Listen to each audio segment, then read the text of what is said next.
Hello everyone, welcome back to my YouTube channel. स्वागत है हमारे इस वीडियो में आप सभी का।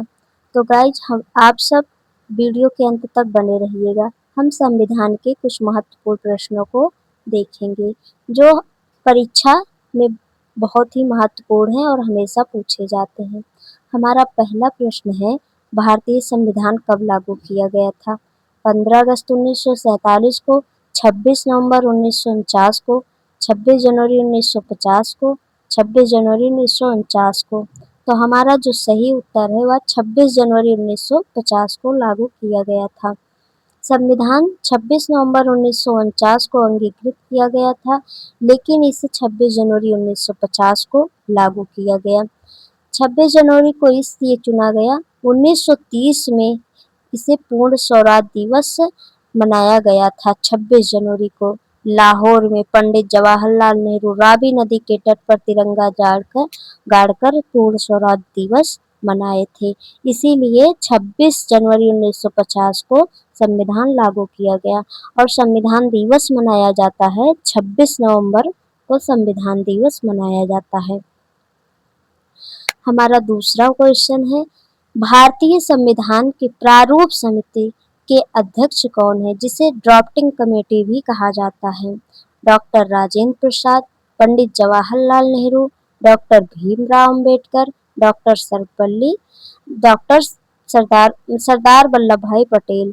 तो हमारा जो करेक्ट आंसर है, डॉक्टर भीमराव अंबेडकर को प्रारूप समिति का जनक कहा जाता, अध्यक्ष भी हैं।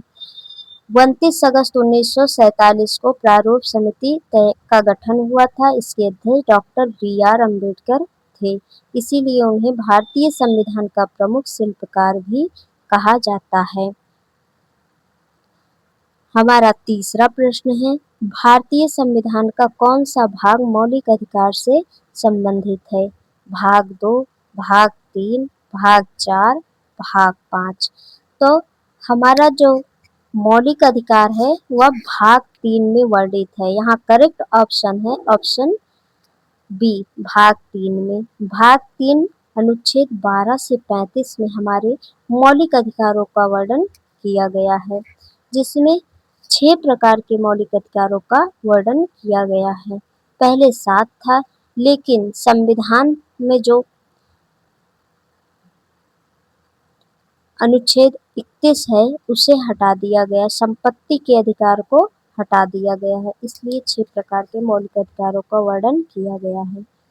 भारतीय संविधान की प्रस्तावना में समाजवादी, धर्मनिरपेक्ष शब्द किस संशोधन द्वारा जोड़े गए हैं? यहाँ हमारे ऑप्शंस आते हैं, 24वां संविधान संशोधन, 42वां संविधान संशोधन, 44वां संविधान संशोधन या 52वें संविधान संशोधन द्वारा। तो हमारा जो करेक्ट ऑप्शन है वह ऑप्शन बी है।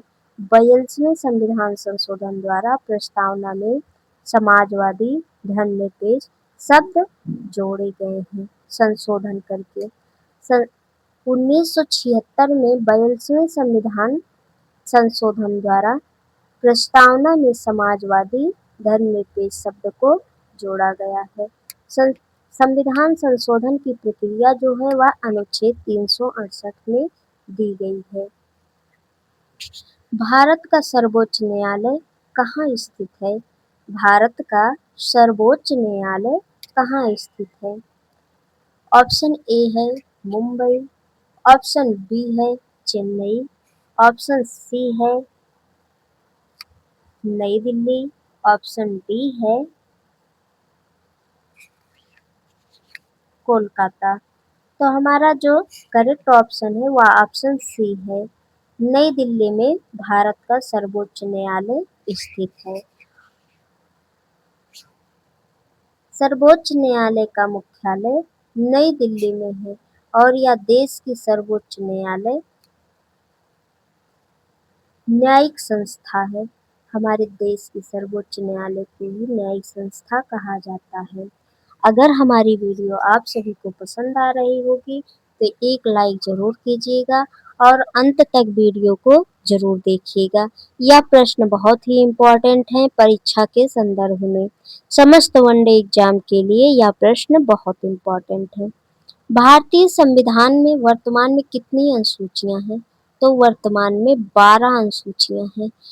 ऑप्शन भी दिए गए हैं, लेकिन हम पढ़ेंगे अनुसूची जिसमें 12 अनुसूचियां हैं। पहले संविधान में 8 अनुसूचियां थी, लेकिन वर्तमान समय में 12 अनुसूचियां हैं। बाद में संशोधन करके 4 अनुसूचियों को जोड़ा गया है। वर्तमान समय में संविधान में 12 अनुसूचियां हैं। संविधान सभा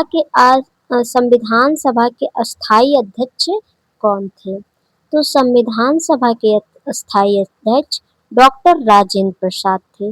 डॉक्टर राजेंद्र प्रसाद को संविधान सभा का अस्थायी अध्यक्ष बनाया गया था। वहीं डॉक्टर सच्चिदानंद सिन्हा संविधान सभा के अस्थायी अध्यक्ष बनाए गए हैं। थोड़ा हमारे वीडियो बनाने में गलती हो सकती है। प्रश्न में कोई गलती नहीं है, उत्तर में कोई गलती नहीं है, बोलने में थोड़ी गलती हो सकती है। अभी हमारा स्टार्टिंग है। हम धीरे धीरे अपनी आवाज को बुलंद बनाएंगे और धीरे धीरे अपने कार्य के प्रति जागरूक होंगे और आप सभी के समस्त अच्छी वीडियो लाके प्रस्तुत करेंगे। बस आप सबका सपोर्ट चाहिए। आप सब सपोर्ट करते रहिए। हम आप सभी के हमेशा आभारी रहेंगे।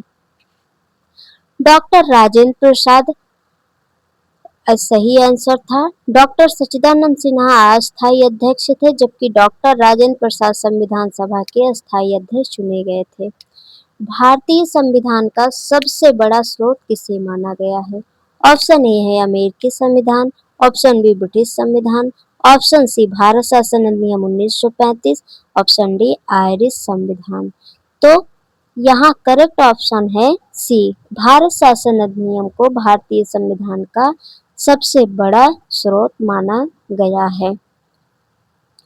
भारतीय संविधान में अनेक प्रकार के प्रशासनिक प्रावधान भारत शासन अधिनियम से लिए गए हैं। भारत शासन अधिनियम 1935 से लिए गए हैं। हमारा अगला प्रश्न है, भारतीय संविधान में कितने मौलिक कर्तव्य हैं?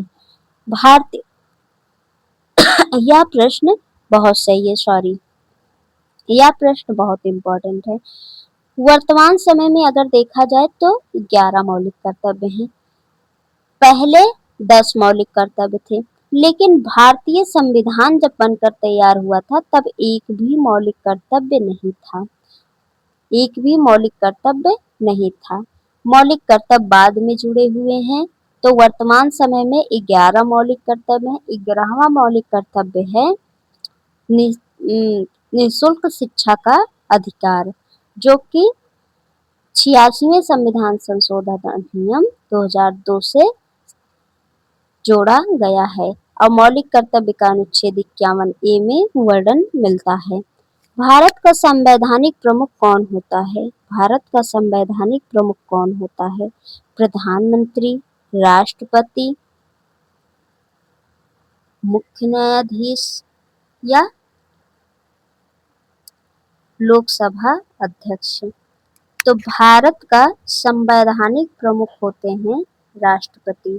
राष्ट्रपति वह देश का प्रथम नागरिक है जो कि भारत के संवैधानिक प्रमुख माने जाते हैं, जबकि प्रधानमंत्री सरकार के प्रमुख संवैधानिक सलाहकार या कार्यकारी वास्तविक कार्यकारी प्रमुख होते हैं। प्रधानमंत्री। हमारे यह आज के प्रश्न थे।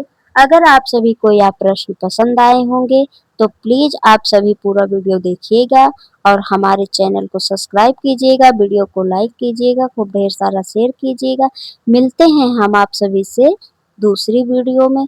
तब तक के लिए आप सभी अपना ख्याल रखिएगा, अपने माता पिता का ख्याल रखिएगा और अपनी पढ़ाई पर विशेष ध्यान दीजिएगा। साथ साथ में हम अपनी पढ़ाई भी करेंगे और थोड़ा वीडियो भी बनाते रहेंगे। आप सबके सपोर्ट की बहुत आवश्यकता है और यह वीडियो आप सबके लिए हम भी आप सबकी तरह एक स्टूडेंट हैं, हम भी तैयार करते हैं और हम आप सबको भी यही सलाह देंगे कि आप सब भी एक छोटा-सा चैनल क्रिएट कर लीजिए। धीरे-धीरे मेहनत करते रहिए, कभी न कभी चैनल मोनेटाइज़ ज़रूर होगा। मिलते हैं नेक्स्ट वीडियो में। राधे